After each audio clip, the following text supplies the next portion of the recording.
That's right, to preserve the Union. The courts are closed for President's Day today, by the way. But Bud Kluek is still here hard at work, and he's going to tell us why we call him Honest Bud.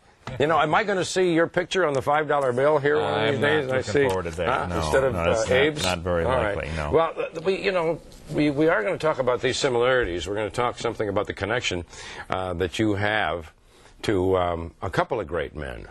There you go. Yeah, well, people ask me, what do you do for a living, Joe? And I always answer, I share a profession. Yeah, share a profession. What does that mean?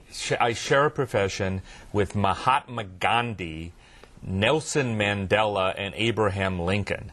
And they say, really? What's that? And I go, well, of course, I'm an attorney.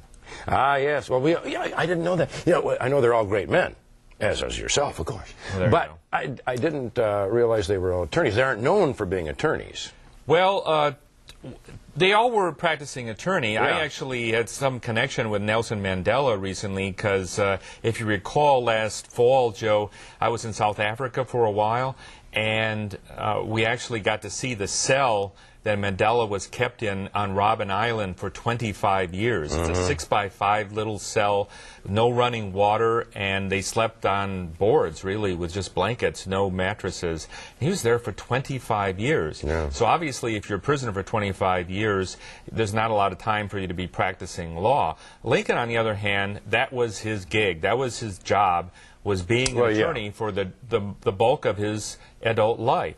If you remember, Joe, he was not in office very long. He was in federal office just for 1 2-year term as a congressman, and then 4 years as president. He was reelected, but he was assassinated about 1 month into his second term. Right. So essentially 4 years. He was in office for 6 years. The rest of his adult life, he was a practicing attorney.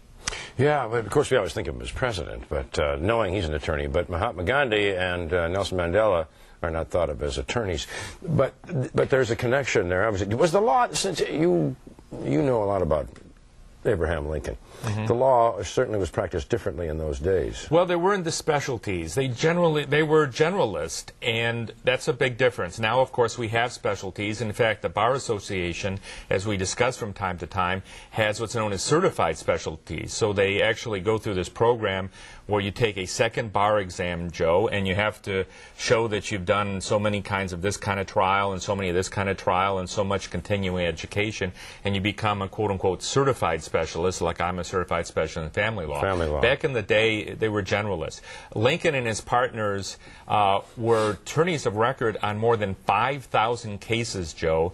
2,300 for just Lincoln himself.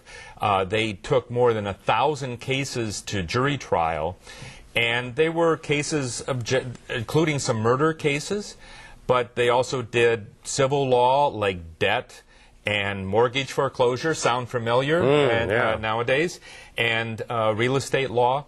And also, he did some family law. Lincoln did about 200 family law cases and 145 specifically, 145 divorces. So Lincoln did family law. Well, there's the similarities then. Well, there's so many similarities. It's really uncanny, Joe. I mean, he was a white guy. I'm a white guy. Yeah. He was born in the Middle West.